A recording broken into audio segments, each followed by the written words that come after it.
Hai, selamat datang ke Din Cuba DIY. Video kali ini saya akan kongsikan kepada anda cara bagaimana untuk menukar bateri remote Mitsubishi Xpander.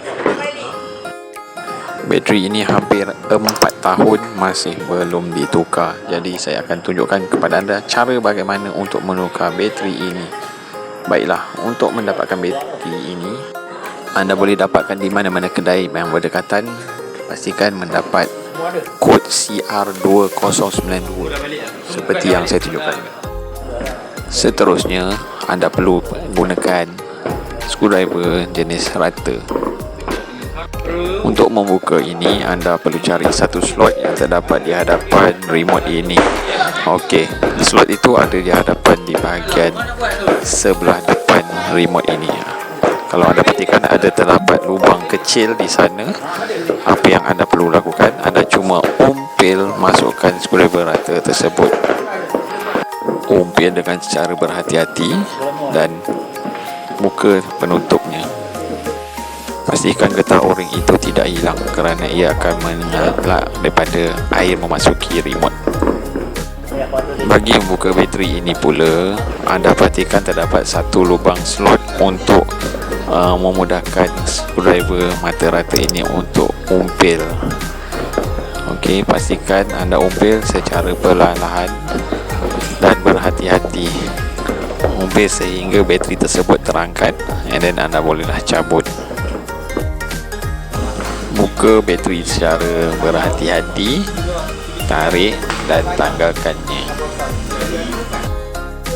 Seterusnya, anda perlu ambil bateri baru dan masukkan ke dalam slot seperti keadaan bateri yang awal tadi.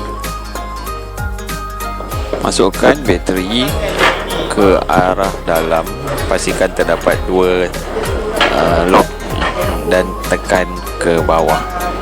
Okey, anda telah berjaya memasukkan bateri. Selanjutnya, anda boleh memasang kembali penutup remote tadi. Pastikan o-ring berwarna merah itu tidak tertanggal. Masukkan dan tekan ke lilin remote tadi. Ianya akan berbunyi klik sekiranya rapat dan kemas. Tekan sekeliling remote, pastikan ianya kemas dan tidak berlaku leaking nanti. Jom kita cuba remote ini sama ada ianya berjaya atau tidak. Periksa sekali lagi, pastikan tiada gap atau sebarang tidak rapat pada remote tadi.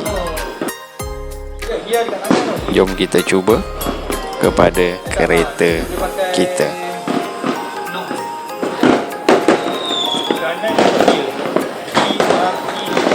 Berjaya, tahniah.